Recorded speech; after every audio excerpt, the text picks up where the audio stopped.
Hey guys, welcome to Creates and Tales. और आज हम लोग ने एक अलग वीडियो बनाने का सोचा, बिकॉज इस टॉपिक के बारे में बात करना ज़रूरी है और इस टॉपिक के बारे में स्टैंड लेना उससे भी ज़्यादा ज़रूरी है। The boys locker room. इस वीडियो को हम लोग ने 5 WH क्वेश्चन में डिवाइड किया है। तो first question, what really happened? कि कुछ दिनों पहले 20 से 25 लड़कों ने इंस्टाग्राम पे एक ग्रुप बनाया जिसका नाम था द बॉयज़ लॉकर रूम। और उसमें करीब करीब 15 से 18 साल तक के लड़के थे। इस ग्रुप में लड़कियों की फ़ोटो शेयर होती थी, उन पे कमेंट किया जाता था, उनको ऑब्जेक्टिफाई किया जाता था। लेटर ऑन उनको हिम्मत इतनी मिली, उनके पास इतनी हिम्मत आई कि वो लोग ने न्यूड्स मांगने शुरू कर दिए।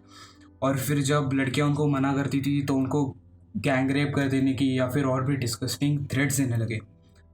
उसके बाद लड़कियों ने इसके ऊपर स्टैंड लिया, उन्होंने सोशल मीडिया पे पूरा उनको एक्सपोज कर दिया, उन्होंने पुलिस कंप्लेंट कर दी। और यहीं पे किस्सा खत्म नहीं होता। Those boys again threaten the girls who expose them. It's a sign how rape culture was born in their minds. And rape culture exist because लोग रेप के बाद रेपिस्ट को छोड़ के विक्टिम को ब्लेम करते हैं एंड रेप को नॉर्मलाइज कर देते हैं। इसकी वजह से सम अमीर बाप के बच्चे जेल पे छूट जाते हैं। We feel very sorry and devastated about it. But जहाँ पर 13 से 17 साल के बच्चे अंडर एज लड़कियों के बारे में ऐसा कुछ बोले, वहाँ पे क्या बोल सकते हैं? फिर इस पे दूमत आने लगा, दोनों साइड से लोग इस बारे में बात करने लगे। कुछ लोगों ने कहा कि रेप के बारे में बात की है, रेप किया तो नहीं है। मैं कहूँगा आप इतनी गंदी सोच रख भी कैसे सकते हैं? रेप के बारे में बात कर रहे हैं और किया नहीं है तो क्या हम राह देखेंगे करने की? ये तो गलत बात है, इसे तो बंद कर देना चाहिए वही के वही। कुछ लोगों ने कहा कि कुछ बंदे इनोसेंट है, वो सिर्फ ग्रुप में थे, उन्होंने कुछ मैसेज नहीं किया। आपके सामने इतनी बड़ी गलत बात हो रही है और आप चुपचाप वहाँ बैठे हो, तो आप भी उसमें शामिल हो। तो उन बंदों को इनोसेंट कहने की कोई ज़रूरत नहीं है, मैं कहता हूँ। वही रही कि उसके कुछ दिनों के बाद लड़कियों के वुमेन ओनली ग्रुप के चैट्स बाहर आ गए, जहाँ पर गर्ल्स गॉसिप के नाम पे बॉडी शेमिंग, दूसरी लड़कियों को ऑब्जेक्टिफाई करना, उन पे इनअप्रोप्रिएट कमेंट्स करना, वो भी बहुत गंदे लैंग्वेज में चल रहा था। अभी उसको डिफेंड करने के लिए ग्रुप के लड़कियों ने कहा कि ये चीज़ें लड़की लड़की के बीच में चलती है। बट तब तक ये बात गर्ल्स लॉकर रूम करके वायरल हो गई थी। एज अ रिजल्ट, जब लड़कियों ने पहले सही स्टैंड लिया था, जहाँ पर लड़के सच में गलत थे और उनको उनके राइट्स के लिए लड़ रही थी, वो स्टैंड भी फेक फेमिनिज्म करके बोला गया। ब्लेम गेम, हाँ, जिसने सही स्टैंड को भी गलत बना दिया। Who should we blame for this kind of behavior? The boys? क्योंकि वो लड़कियों की पूजा करता है, The girls? क्योंकि वो अपनी लिमिट क्रॉस करने की कोशिश करते हैं, The parents? क्योंकि वो अपने बच्चों को सबसे अच्छा समझते हैं, The adults? क्योंकि वो उनको बढ़ावा देने से अच्छा समझाते हैं, The industry?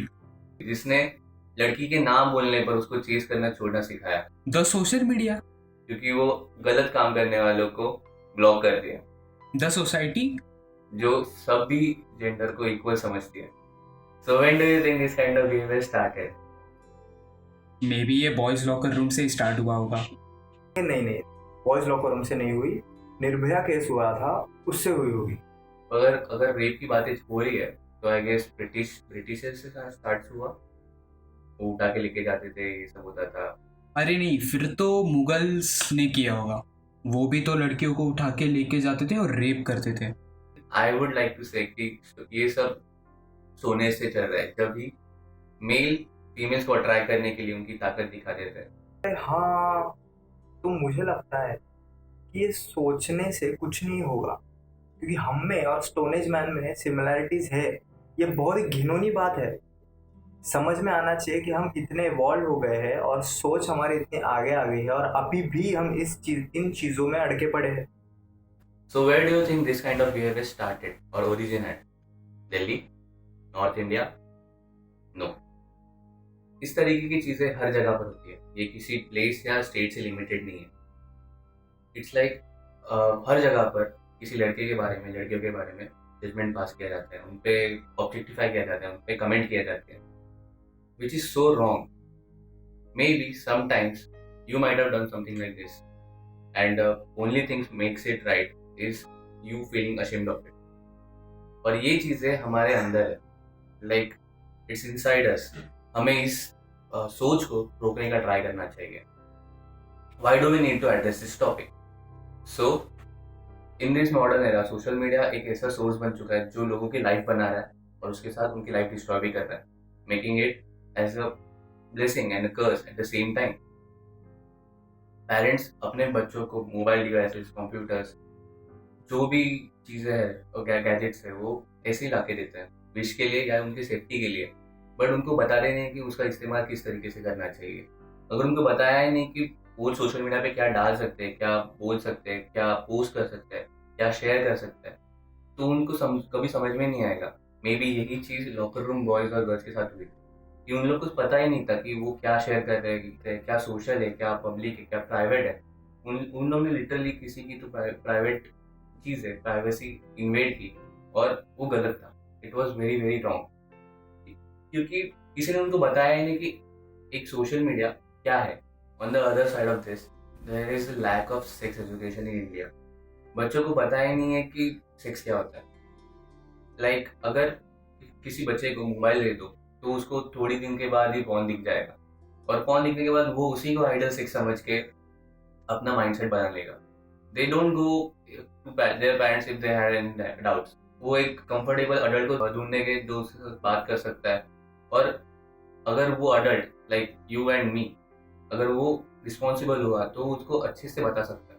और एल्स कोई कुछ अडल्ट्स उनको ऐसे ही छोड़ देते हैं हाफ नॉलेज देके, जिससे बच्चों की क्यूरियोसिटी और बढ़ जाती है और या फिर वो गलत राह पे जाते हैं. Like these boys and girls.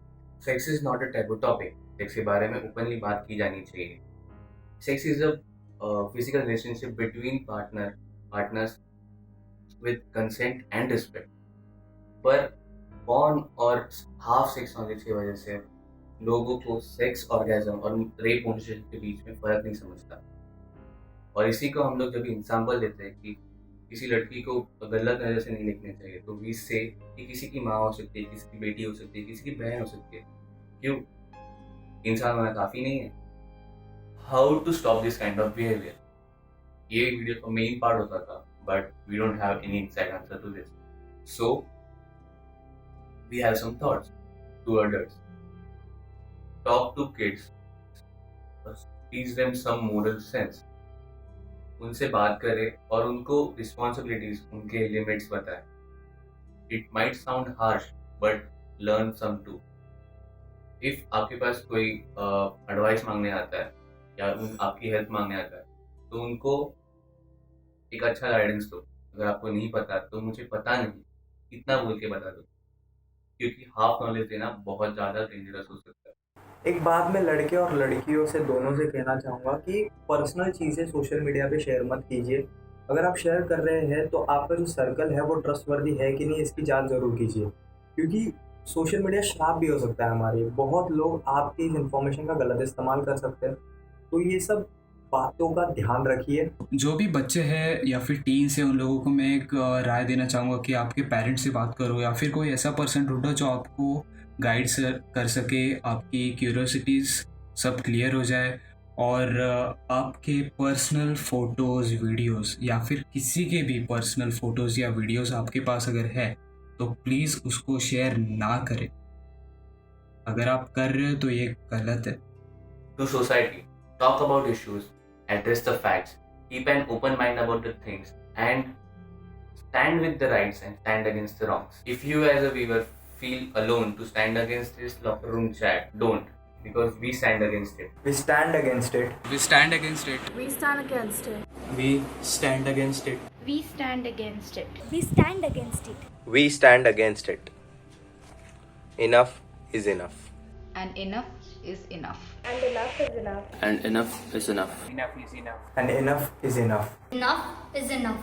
Enough is enough. And enough is enough. And enough is enough.